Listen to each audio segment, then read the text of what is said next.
Graça e paz, meus irmãos e irmãs, seja bem-vindo à nossa escola bíblica virtual. Estamos hoje iniciando uma nova série, vai ser uma série mais curta, onde vamos tratar sobre a cruz de Cristo nos escritos do apóstolo Paulo. Nós estamos em alguns dias de antecedência aí para a Páscoa, então é muito importante nós refletirmos sobre a Páscoa, principalmente na perspectiva desse apóstolo, e que é tão importante para o cristianismo, escreveu cartas muito importantes para as igrejas que sobreviveram até hoje pela graça de Deus, porque Deus queria que chegasse até nós, para que nós tivéssemos o conhecimento baseado nas revelações, na sabedoria que Paulo teve. Então, o que Paulo pensava a respeito da Páscoa, o que Paulo pensava a respeito dos efeitos da cruz de Cristo. Então, nós vamos abordar uma pequena série, esses temas até a Páscoa, na nossa escola bíblica virtual, e eu espero que seja um momento de muito aprendizado para você. Hoje nós vamos tratar da cruz e objetivos da redenção. E nós vamos ver vários textos de várias cartas de Paulo, mas nas últimas duas aulas nós vamos tratar mais especificamente nos textos de Romanos.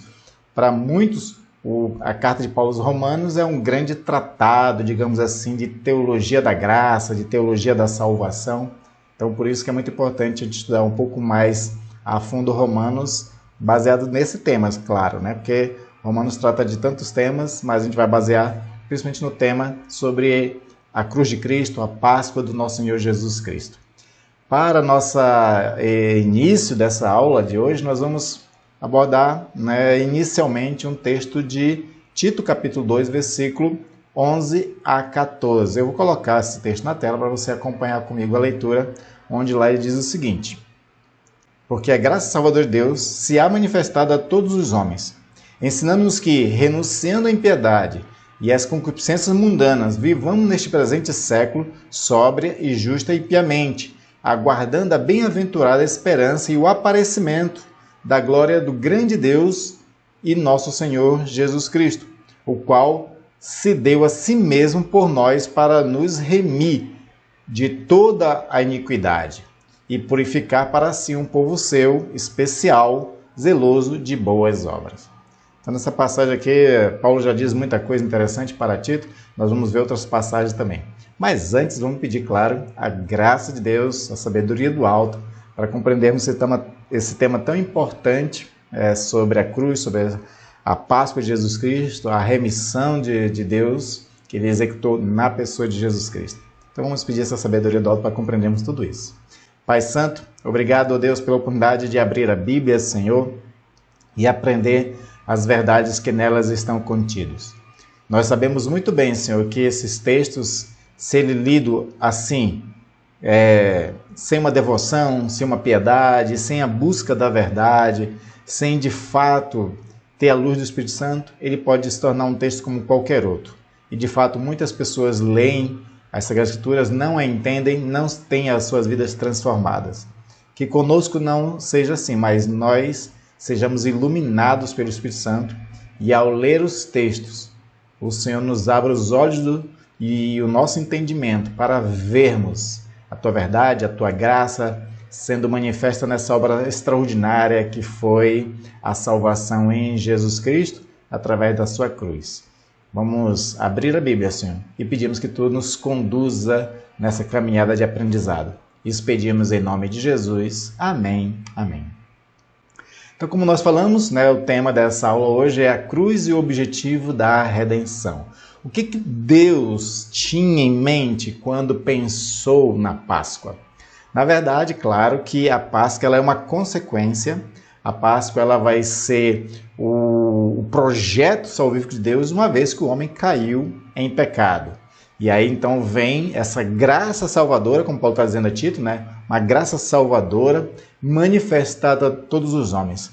Lá em Romanos, Paulo diz que Deus encerrou todos debaixo da desobediência para todos mostrar a sua misericórdia. Ou seja, quando todos estavam vivendo em desobediência, ele mostra a misericórdia dele, ele mostra a graça dele a partir da pessoa de Jesus Cristo. E nessa morte, nesse projeto, a ideia era que a humanidade viesse a renunciar à impiedade, os prazeres mundanos, como o texto nosso de Tito está dizendo, e vivamos de forma sóbria, justa e piamente. Isso ele fala nesse presente século, ou seja, né, no tempo em que nós vivemos. Né? A passagem que Paulo fala a Tito serve para a época dele, serve para a nossa época também, de nós vivermos dessa forma sóbria, justa e piamente no tempo que nós vivemos. Sendo que nós também vamos ter algo muito extraordinário para nós que nos aguarda, como Paulo está dizendo a Tito aqui, né? Quando a bem-aventurada esperança aparecer na glória de Deus, nosso Senhor Jesus Cristo, quando Ele vier. Quando Jesus voltar, Ele vai voltar em glória. E é uma coisa mais extraordinária também ainda nos aguarda. Né? Assim como a salvação já executada na cruz, na ressurreição de Jesus, já é uma coisa poderosa, também na sua segunda vinda, outra coisa gloriosa há de acontecer, que é a nossa transformação completa, nossa e de toda a criação. Não é? E aí, para que tudo isso acontecesse, o Senhor deu a si mesmo para nos remir dos nossos pecados, nos comprar do nosso pecado, purificando para Ele um povo santo, zeloso, especial, que vivesse as boas obras, vivesse a vontade de Deus aqui na terra. Então, esse é um projeto macro de Deus. E nós vamos entender, então, né, esse objetivo da cruz que foi estipulado por Deus. A cruz ela é algo extraordinário. Eu, numa pregação domingo aqui na igreja, eu citei de que para a maioria dos romanos, dos judeus que estavam naquela época, que não creram em Jesus, que não tinham Jesus como Messias de Deus, quando eles viram a morte de Jesus lá na montanha da caveira, quando olharam para aquela cena de 3 pessoas sendo crucificadas, para eles Jesus estava sendo mais uma pessoa sendo crucificada, como os romanos faziam com todos os que ele considerava criminosos. Então, para muitas pessoas, Jesus era mais um criminoso. Só que, na verdade, ali, naquele momento, naquela cruz, como diz um autor teólogo, ele diz assim que às 6 horas da tarde da sexta-feira, Deus iniciou uma grande revolução. Foi o começo de uma grande revolução de âmbito, de dimensões cósmicas, para a vida presente, para a vida futura, para a dimensão física, para a dimensão espiritual. A obra era extraordinária que Deus está fazendo. E somente aqueles que tiveram o Espírito de Deus compreenderam essa obra extraordinária que Deus está fazendo.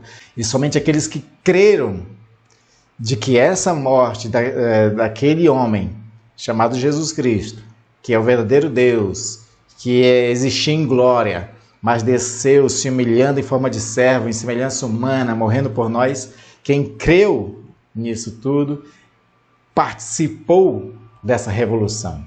Foi incluído nesse grande projeto de Deus. Então você que crê em Jesus Cristo, você foi o alvo de um grande projeto de Deus que executou em Jesus Cristo, e você é participante desse grande projeto, um grande projeto extraordinário. Então nós vamos estudando devagarzinho essas questões. E aí, uma das primeiras coisas que eu quero abordar é a respeito desses objetivos da cruz, baseado em todas aquelas palavras que nós lemos de Tito ali, mas tem algumas coisas também que compõem a teologia paulina. E dentro desse escopo da teologia paulina a respeito dos efeitos da cruz, a respeito do objetivo da redenção, está a questão de que Deus anulou a presente era, inaugurando a era vindoura, como é chamado pelos teólogos. Né? O próprio Jesus também usa essa mesma expressão nos evangelhos, a era do porvir ou a era vindoura, onde os poderes dessa era, os poderes, como Paulo chama os príncipes deste mundo, ou Jesus também chama o príncipe deste mundo, né? Eles perdem todo o seu poder, e o poder principalmente de escravizar o povo de Deus. Então, essa coisa é algo que a gente vai parar agora um pouquinho para pensar.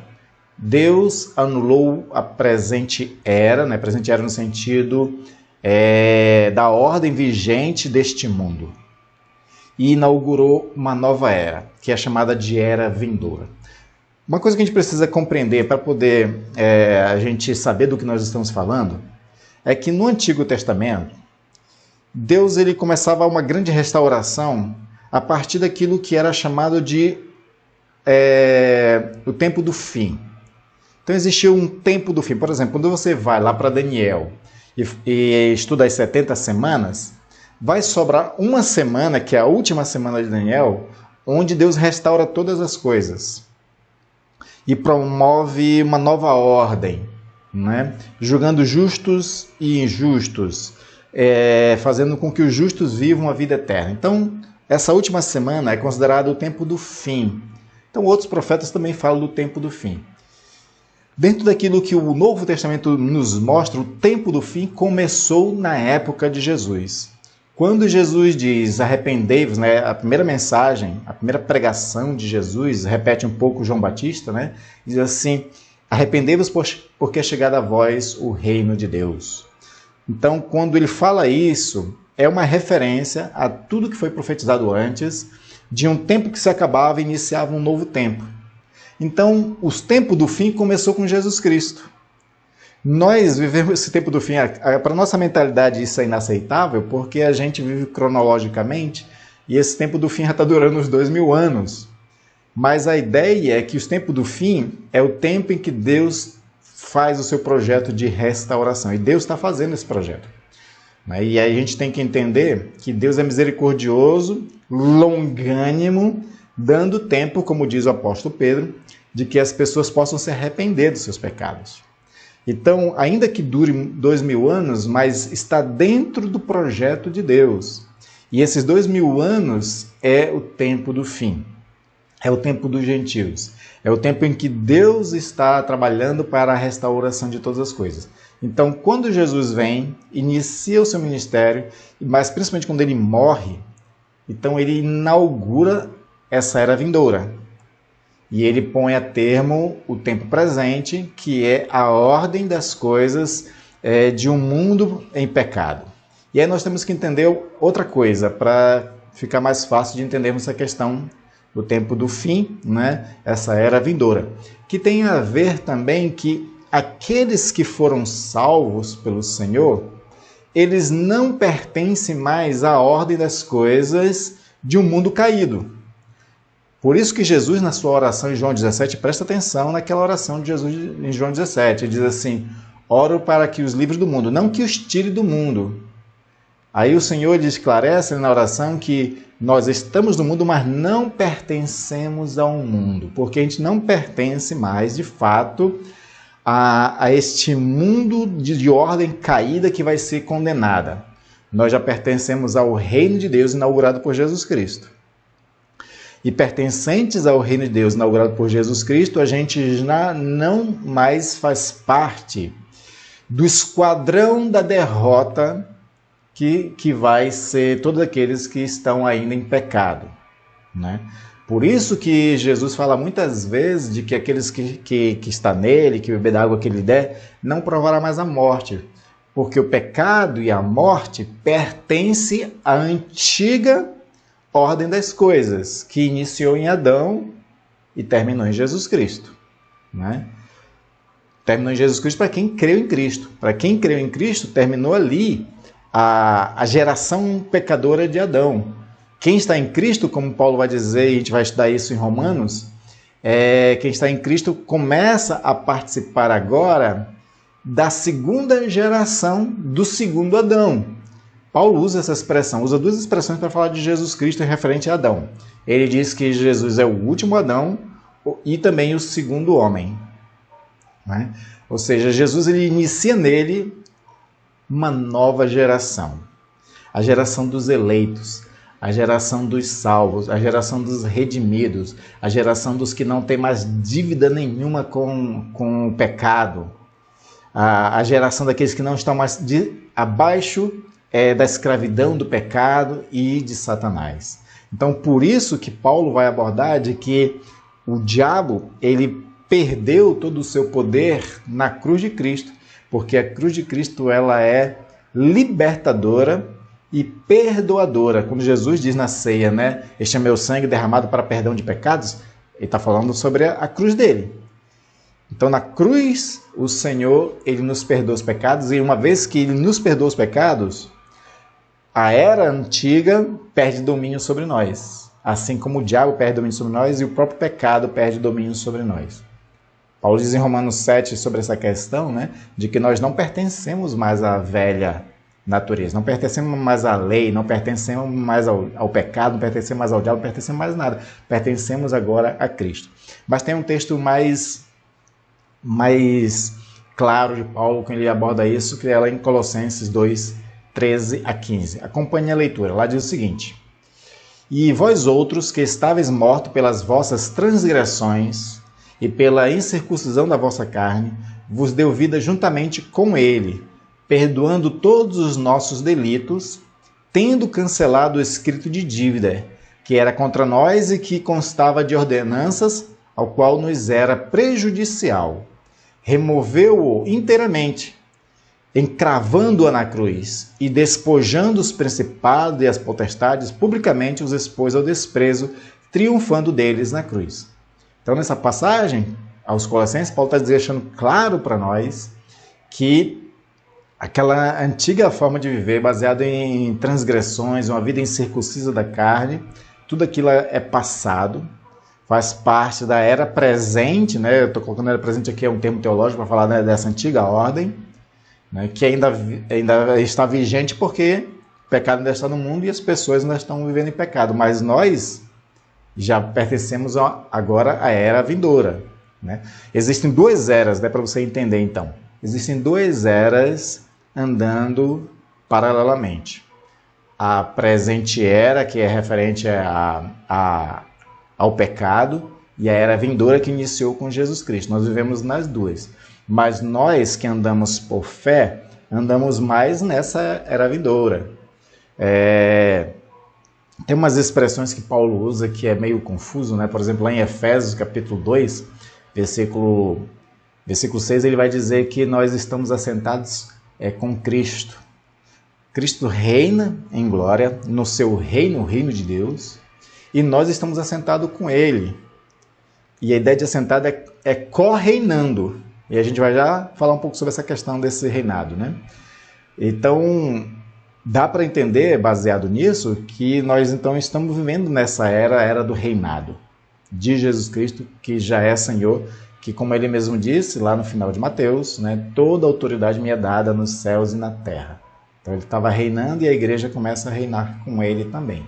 Nós pertencemos a essas duas eras, mas enquanto cidadão da fé, nós pertencemos à era vindoura, pertencemos a essa dimensão de uma realidade espiritual que está crescendo, como as diversas parábolas de Jesus falam sobre o crescimento do reino, né?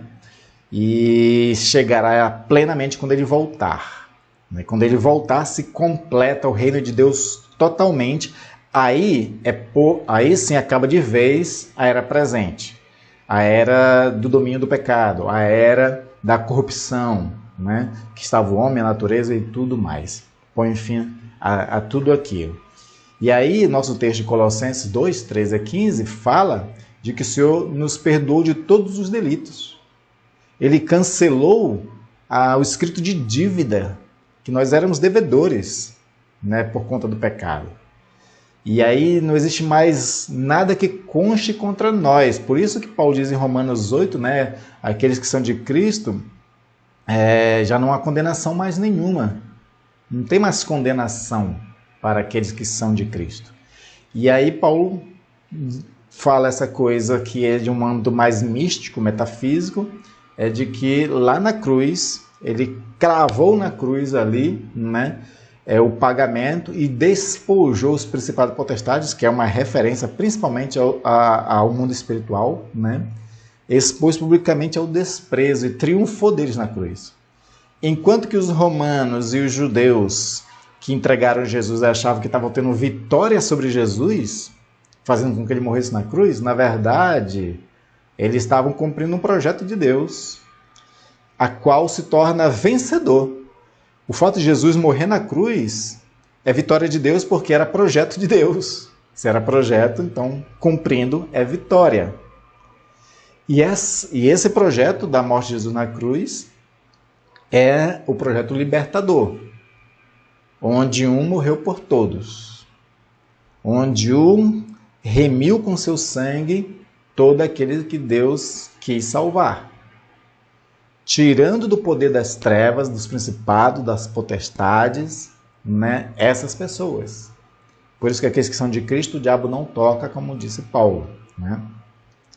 Quando nossos pecados foram perdoados, os principados perderam poder total sobre nós, né? Então essa é uma das coisas muito importantes.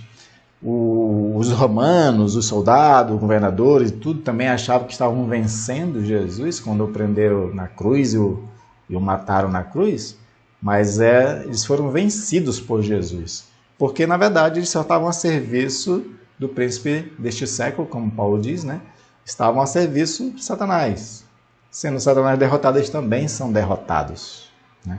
Ainda que eles persigam a igreja, ainda que eles maltratem os cristãos, Paulo diz uma coisa muito interessante aos Coríntios, né? Ele diz assim, ainda que nosso exterior se corrompa, ainda que nosso exterior sofra todas as consequências de uma perseguição, de flagelos e tudo mais, no nosso interior nós estamos crescendo.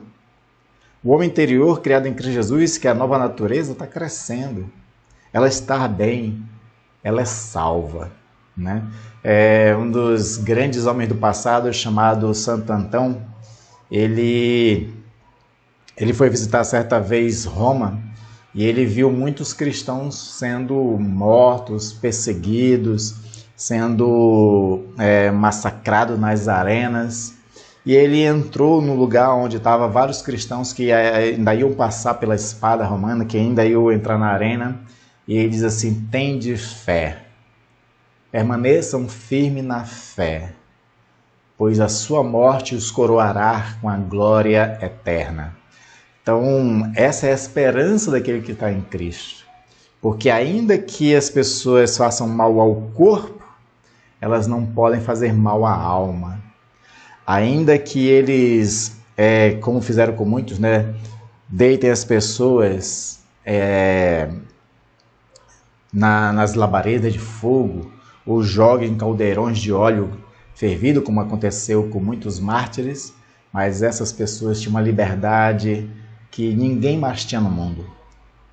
E nessa liberdade eles encontraram uma vida muito maior, né? E é impressionante, então, de fato, o que foi conquistado por Jesus, né? Então esse ponto é um ponto muito importante para nosso entendimento, que Jesus ele inaugurou uma nova era. E nessa nova era nós somos livres, nós somos libertos do pecado, os principados potestades não têm mais domínio sobre nós. E tudo isso aconteceu por conta da cruz de Jesus Cristo.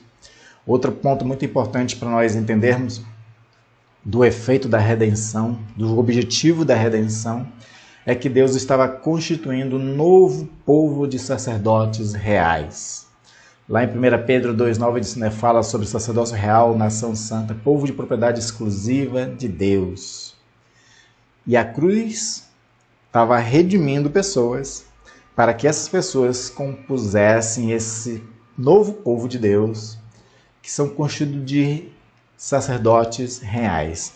São dois ofícios antigos da antiga aliança que são unidos num só, onde Deus iguala todos aqueles que são seu povo como sacerdotes reais. Sacerdotes porque agora todos nós somos aqueles que têm um ministério da reconciliação. Temos o ministério da pregação da palavra, do ensino da palavra. Tudo aquilo que os sacerdotes faziam para o povo em questão de ensino, de representá-lo diante de Deus, de interceder pelo povo, tudo isso todos os cristãos têm agora. Nós temos esse sacerdócio para cumprir no mundo, né? O mundo é o nosso templo, o mundo é a nossa igreja, o mundo é o nosso campo de atuação como sacerdotes. Só que juntamente com o serviço da fé, juntamente com o serviço religioso que nós todos temos que prestar ao Senhor, de ser adoradores que conduzem outros à adoração a Deus, é unido ao da realeza. Porque nós, juntamente com Cristo, estamos reinando. Dentro de um parâmetro com Jesus, nós somos servos, claro. Dentro do parâmetro do reino de Deus, todos nós somos súditos. mas o Senhor nos convida, dentro dessa era, de reinar com Ele, de fazer com que o seu reino cresça neste mundo. Não é? Deus resgata, a partir da cruz de Cristo, aquele projeto inicial lá com Adão. Quando Deus vai fazer o homem e a mulher, ele diz assim, darei domínio para que eles tenham, né, sobre toda a terra, sobre os animais, sobre as aves, sobre todas as coisas. Aquele domínio que o homem perdeu com o pecado, Jesus resgata na cruz e nos devolve, de forma que aqui na terra nós somos co-herdeiros com Cristo, nós somos co-regentes com Cristo, no sentido de fazer que o reino cresça, de fazer com que a lei do Senhor seja obedecida. E a lei do Senhor é a lei do amor, né? Como nós já vamos já refletir. Né? Então, dentro dessa perspectiva, o Senhor reina através da igreja. Por isso que é um sacerdócio real. O Senhor reina através da igreja. Quando Jesus diz aos discípulos, olha, o reino de Deus não está aqui ou acolá, mas está em vós, é porque ele reina através de nós. O Senhor, ele exerce a sua graça, ele exerce a sua misericórdia, ele exerce a sua justiça através da igreja. Só que a igreja, dentro desse poder que ela tem que fazer conforme Cristo, não diferente de Cristo. Se Cristo era misericordioso, a igreja tem que ser misericordiosa. Se Cristo era bondoso e promovia a cura, libertação, a igreja deve ser bondosa, né? Deve promover cura, deve promover libertação, deve promover as pessoas, né? Trabalhar na promoção do indivíduo, para que o indivíduo seja valorizado, né? Numa cultura em que desvaloriza tantas pessoas, numa cultura que desumaniza as pessoas, numa cultura que coisifica as pessoas, numa cultura que rotula as pessoas. Jesus, ele trata totalmente diferente. Ele trata com amor, com bondade, com compaixão, com respeito, com graça, né? Colocando esse homem dentro da perspectiva de que ele é um amado de Deus, de um oprimido do diabo, e que precisa da graça do Senhor para se libertar. E a igreja deve trabalhar nessa perspectiva de fazer isso para o Senhor. Né? E aí, já que o Senhor está construindo um novo povo de sacerdócio real, de nação santa, então nós temos que ter um entendimento, e Paulo fala muito sobre isso, né, de que judeu e gentil, estando em Cristo, não podem mais ser categorizados de forma diferente, né, e nem como pecadores, mas como família de Deus. Eu quero ler o texto para você de Gálatas 3:28, depois Efésios 2:19, onde ele vai falar, né, sobre essa questão. Lá ele diz o seguinte: dessa arte não pode haver judeu, nem grego, nem escravo, nem liberto, nem homem, nem mulher, porque todos vós sois um em Cristo Jesus. E Efésios 2:19 diz: assim já não sois estrangeiros e peregrinos, mas cidadãos dos santos, e sois da família de Deus. Ou seja, somos um novo povo que congrega judeu, grego, né? Que congrega homem, mulher, escravos, libertos, dentro da perspectiva de ser um novo povo, nós somos um em Cristo. Sem rótulos, sem distinções, sem preconceitos, né? E a gente não pode, de forma alguma, desconsiderar uma pessoa ou outra, porque todos têm a sua importância dentro do reino. Por isso que Paulo critica Pedro, porque Pedro fez distinção. Tem uma passagem que Paulo diz que repreendeu Pedro na cara, porque Pedro, sendo judeu, ele de vez em quando sentava com os gentios e comia com eles. Mas quando chegava um outro judeu, ele ficava, né, ali meio constrangido e saía da presença dos gentios e sentava com os judeus. Ou seja, ele estava distinguindo uma pessoa da outra. Ele estava fazendo diferença entre uma pessoa da outra. Às vezes desconsiderando o gentil diante do judeu só para não ficar numa situação ruim com os judeus. E aí Paulo diz que isso é reprovável. Paulo diz que isso é inadmissível para a igreja, uma vez que a igreja agora não faz mais essas distinções. Lá em Efésios, ainda no capítulo 2, Paulo diz que de ambos os povos fez um. É um só povo de Deus. Na nossa era, nós temos as denominações, né? Na época de Paulo não existiam as denominações, existiam as igrejas das cidades, né? Mas não tinha denominação.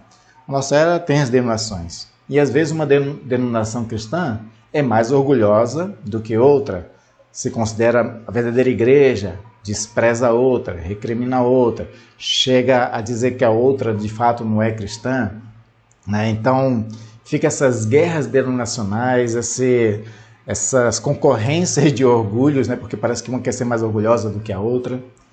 E tudo isso está errado, porque todos aqueles que estão em Cristo é um só povo de Deus, né?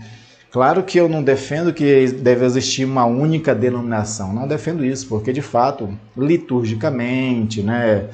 Cada igreja tem o seu perfil e as pessoas, como têm perfis diferentes, vai buscando uma denominação mais dentro do seu perfil. Isso é bom, isso é saudável. O que não pode haver essas disputas, o que não pode haver esses orgulhos de um se considerar melhor do que o outro, de um desprezar o outro, né? A ideia é que as denominações possam ser diversas para poder ali ela viver a riqueza da graça. Então, cada igreja vai ter a sua liturgia diferenciada, né? E assim mostrando a multiforme graça de Deus, a multiforme beleza de Deus, das diversas formas de adorar a Deus, né? E tudo mais. Mas todas devemos estar unidas em amor, todas devemos estar unidas em propósitos, todas devemos juntar as mãos para objetivos maiores, né? E principalmente o objetivo maior é fazer com que o reino de Deus seja conhecido no mundo através das ações de amor que reflete o caráter de Cristo Jesus, né? E mais uma coisa para nós considerarmos a respeito do objetivo da redenção é que na cruz de Jesus inaugura uma outra coisa muito importante, que é a condução do Espírito Santo. O Espírito Santo agora ele vem para guiar o povo, esse novo povo de Deus. Se foi instalado o reino de Deus, se nós pertencemos a uma nova ordem, a ordem do mundo vindouro, que já é o reino de Deus, então nós precisamos de um guia, e o Espírito Santo ele foi enviado por isso, né?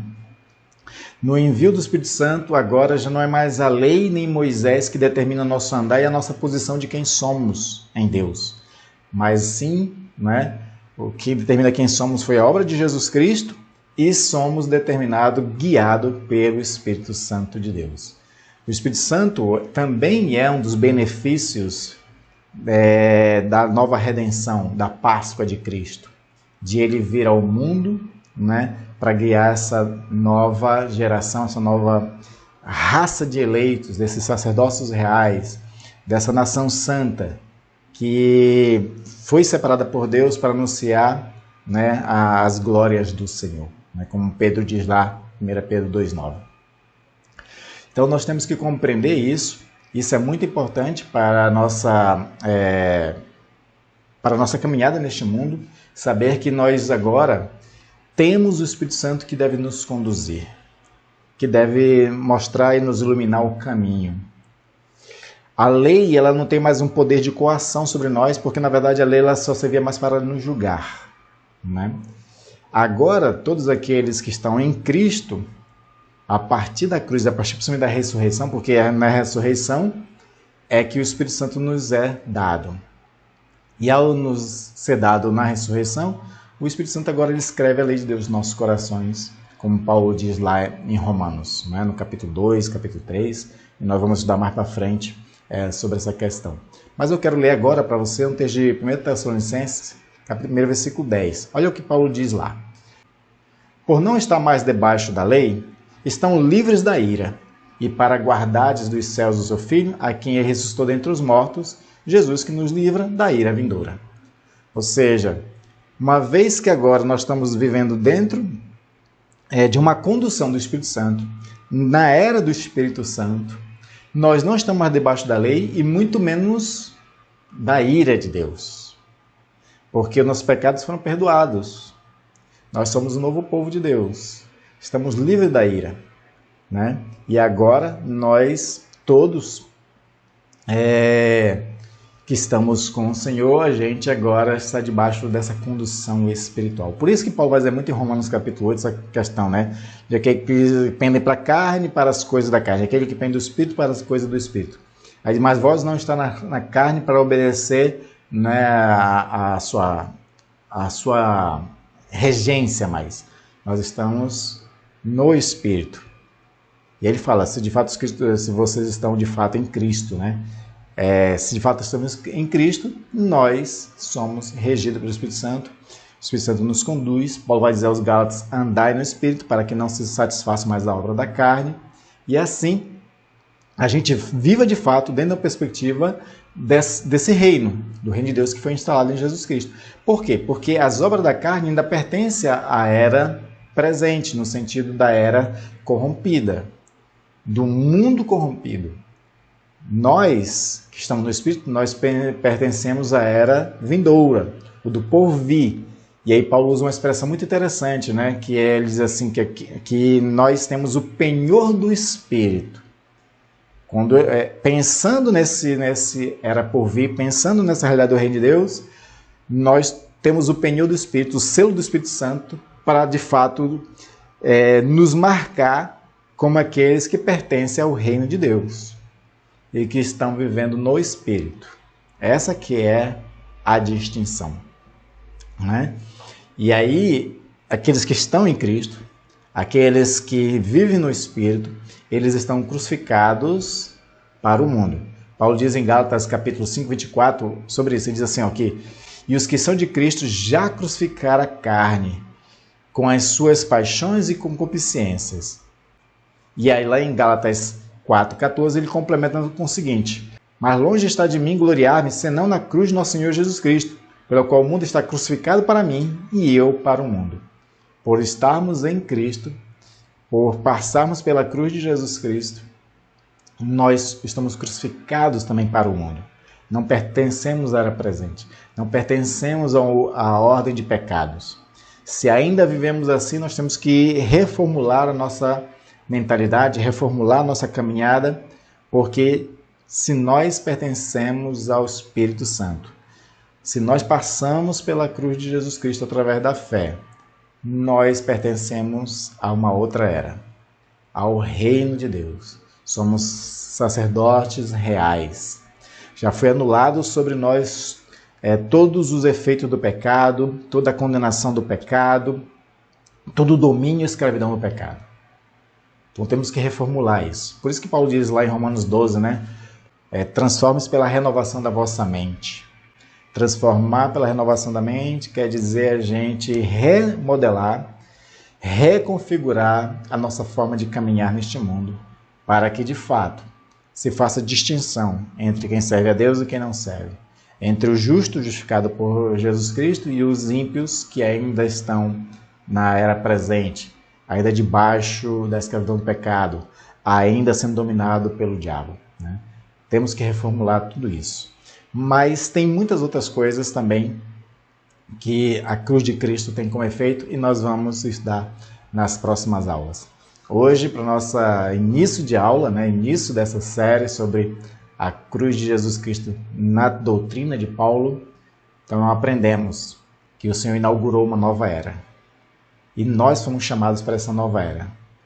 Passando pela fé, nós entramos no reino de Deus, na era vindoura, pertencemos aos bens celestiais, somos constituídos sacerdócio real para representar Deus aqui nas terras, ser cooperador de Jesus Cristo na salvação de outras pessoas aqui, e temos o Espírito Santo, que nos ajuda na nossa fraqueza, que nos ajuda na nossa caminhada, que nos guia, e a qual nós devemos andar nele, contar com ele, viver uma vida consagrada no Espírito Santo, se enchendo do Espírito Santo em plenitude, para que de fato a gente possa viver como novas criaturas em Cristo Jesus. Porque quem passou pela cruz, as coisas velhas já são passadas, eis que tudo se faz novo em Jesus.